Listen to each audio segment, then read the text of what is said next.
Said it before. I mean, it's some big business going on Jake Paul's part, for sure, for him to land that kind of fight, to come from not even a boxing background.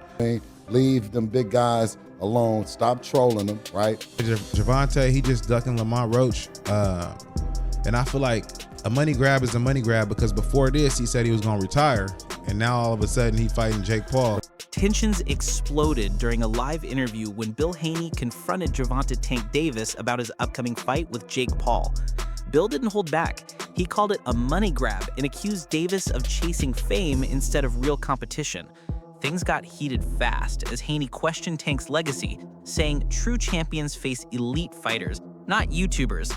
Fans flooded the chat as their verbal clash turned a routine interview into one of the most talked about moments in boxing media. So this is not really about the competitiveness of the fight. It's cloud chasing 101. It's the two biggest names that will sign the same piece of paper to fight each other for a shit ton of money. Because Tank has knockout power, even though he's way smaller.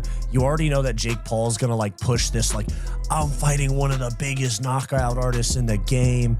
And then Tank Davis, this is probably the biggest check out there for him.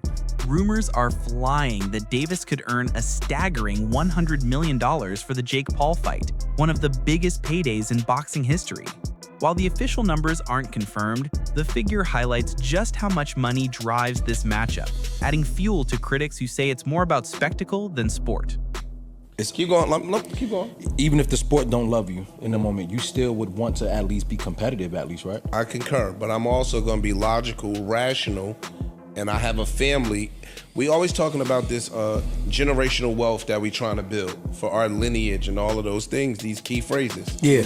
Yo, me being competitive and loving a sport, again, that is damaging to your body, damaging to your brain. We've seen brain trauma, head trauma, all those things from people that participated in the sport. I'm going to get this bag when the bag is presented. But when you at the top of your game, and by bag, he means $100 million if the reports are true. What are you talking about? Yeah, I'm gonna go ahead. Okay, I respect that. What? Just to put things in perspective, by bag. With minimum. Bill Haney's frustration with Davis goes way beyond this fight. He's repeatedly accused Team Tank of dodging real threats, especially a showdown with Devin Haney. Bill claims Devin's high boxing IQ and technical precision would be Tank's worst nightmare, which is why the fight hasn't happened. He's also blasted Davis's rumored rematch plans with Lamont Roach Jr., saying Tank avoids risky matchups to protect his record and profits. He is. Mike's a tough dude. I mean, you have to watch what you say to Mike, for sure. He's in for a fight, though. Well, Mike Tyson is 58 years old. Mm-hmm. Jake Paul's 28 years old. Right. There's a 30-year age difference. And Jake Paul is not a weak guy. No. You know, I remember George Foreman.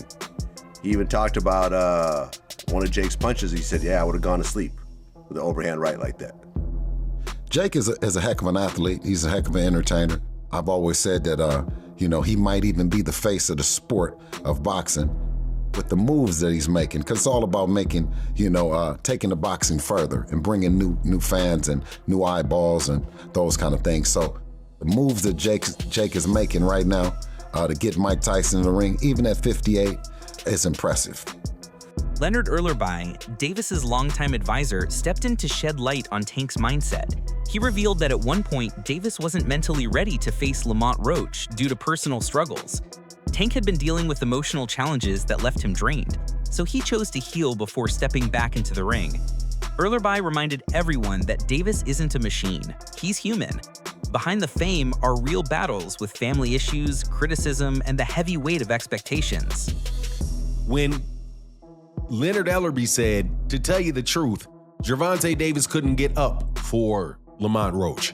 And what does that mean? It means that he could not get inspired, that he was not motivated to fight Lamont Roach, that his mind was not in a place where it was like, yeah, okay, let's get it, and he was going to war with Lamont Roach. He was going through the motions with Lamont Roach during the training camp and could never really get himself motivated to really give the best of himself against Lamont Roach, and that probably affected him during training and during the fight. And that is something that can happen, especially if you really look back on what happened with the Lamont Roach fight and all of the ups and downs about that fight being made. Because first, if you recall, he wasn't supposed to be fighting Lamont Roach. The person he was supposed to be fighting was Vasily Lomachenko. You know, the guy that everybody says that he doesn't want to fight, that he didn't want to fight. Gervonta Davis was up and prepared to fight Vasily Lomachenko. So it shouldn't surprise anybody that if he tries to make a fight with Vasily Lomachenko, that fight doesn't go through. Then he tries to make a fight with Lamont Roach. He can't get the fight done for Houston with Lamont Roach because there was all kind of venue problems and drama going on around Gervonta getting a venue in Houston. So they wind up eventually moving the fight to New York City and pushing it back even further. So not only is it a fight where he didn't just jump out of from his last fight that he had and jump into a fight with Lamont Roach, he got held up. And then also during that period of time, he had to spend some time in jail for a parole violation after them. Well, I believe that. Bill Haney also took aim at Tank's public image, criticizing his social media behavior and calling for more professionalism if he truly wants serious negotiations with Devin. Bill stressed that top-level boxing is as much business as it is sport. Interestingly, Davis has admitted his dream wasn't built around belts or fame, it was about survival. Growing up in hardship, he fought to change his life. Even now, success hasn't dulled that hunger. Tank still fights with the mindset of someone who refuses to go back to where he came from. And that's what makes him so dangerous. And why he's fighting YouTube sensation turned professional boxer Jake Paul, who is 12 wins, 1 loss, no draws, 7 wins by way of knockout, opposed to fighting against the likes of his peers who are well accomplished and superstars in their own right for legacy fights like Shakur Stevenson, like Teofimo Lopez, like Devin Haney. Why he's not interested in those fights. And he gets real, right? He gets real, and only thing we could do is salute it, right? Because he's saying, I never told y'all I wanted to be a world champion. I never told y'all I wanted to be undisputed. I got into this for myself and my circumstances to escape from my circumstances. And that's real. We can't blame him for that. We hold him in high regard because the statements he's made and misled people when he said he got a hit list that he wants to check off before he retires, and that hit list includes Shakur Stevenson, Devin Haney, Lomachenko, who turned down the fight because of a severe back injury. And then he told the world, he told Champside, it would be great for him to become undisputed. So I think that he had a change of heart at some point in time along the way, right? Bill Haney's criticism doesn't stop there. He accused Davis of parting ways with his veteran coach, Calvin Ford, a move he claims weakened Tank's performance. Ford was a crucial part of his rise, and Haney questions why anyone would cut ties with that kind of guidance. Commentators agree this fight feels more like entertainment than pure boxing.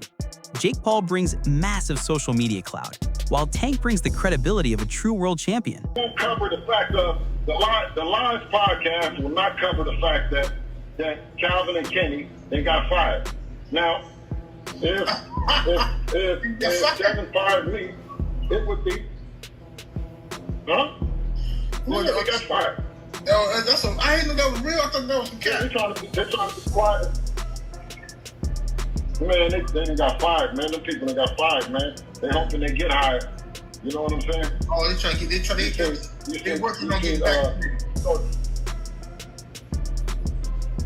Man, Calvin came on there with them. He had them GTD first shorts, with them GTD leggings, with them GTD Kango cap, with their GTD glasses, GTD shirt. Man, guess what? The man gave him a hug, man, and left him in the hallway. And everybody want to act like that they not really. See, they keep that magnifying glass on us, and yeah. That contrast, Davis's world-class pedigree versus Jake's influencer-turned-boxer status, has created a spectacle that transcends boxing itself. Many experts say both men stand to win no matter the outcome, transforming their brands on a global stage. It's the perfect blend of sport and showbiz. Can his speed and, his ability make up for that size difference, in your honest opinion? Well, he has to be very smart throughout the course of the fight. It's hard to know in some things. I think Gervonta's just gonna stick and move. He'll be fast, play it smart, I don't see him staying still for too long so Jake can land some shots. He'll just try to touch him. Who knows, man? It's an exhibition. It's a money grab. Jake's fighting one of the best boxers ever. Coach Reg weighed in, saying criticism comes naturally when you've reached Tank's level. After years of facing top contenders and earning titles, chasing massive paydays isn't selling out, it's smart business. Fighters risk everything each time they step in the ring, so wanting long-term security makes sense. Reg insists these choices aren't about greed, they're about experience. For Tank, legacy and financial freedom can go hand in hand. Especially Tank been talking about retiring, so why not get the bag and then go about your business if that's your plan? If that's your plan to retire, then go get the bag and go about your business. You ain't doing nothing wrong. I'm not against it. You got some people that are very critical of Tank. Does it make sense depending on what you're in boxing for? Because you got some people that want to fight the best. You got some people that want the accolades, the belts, the undisputeds. And you got some people that just came in this game like, look, I'm trying to get my family out of poverty and give us generational wealth. Does it all depend on what you decided to box for? Tank accomplished a lot at a young age. He accomplished a lot at a young age. So I wouldn't be mad if he took the bag and went about his business and never fought again. Plus, look at some of the things that he's going through. You know what I'm saying? So, a lot of that can affect you as well. You know what I'm saying? Like when you're trying to be in this game. So, I think, get the bag and go. That's your plan. Get the bag and go. For me, of course, I wanted to see him fight Shakur. I wanted to see him fight Devin. Yeah, we all wanted to see him fight. Guess what, bro? Still, analysts point out that Davis has consistently faced bigger, longer opponents and still found ways to win. Against Ryan Garcia, for example, he stayed patient, adapted, and ended the fight with that crushing body shot in round 7. Time and again, Tank proves that skill, not size, decides the outcome. Emotionally, see if he's rattled. See, when it's all said and done, the whole talking shit goes out the window. Jake's scared. And let me tell you this, too. I looked at I'm sizing them up. I'm looking at Tank and Jake, and I'm looking at them. Tank can reach him, too. He reached Ryan Garcia. He reached Mario Barrios. I was like, he ain't gonna be able to reach him. He's gonna reach him, I thought. Well, Tank's gonna reach him. He knows he's gonna reach him. Listen, I wanna say this too. Funny as hell. Before I say all this, Alicia Bumgardner, shout out to you, girl. So what do you think? Is Gervonta Davis chasing money or protecting his legacy with the Jake Paul fight? Let me know your thoughts in the comments. And don't forget to like, subscribe, and stay tuned for more boxing breakdowns right here.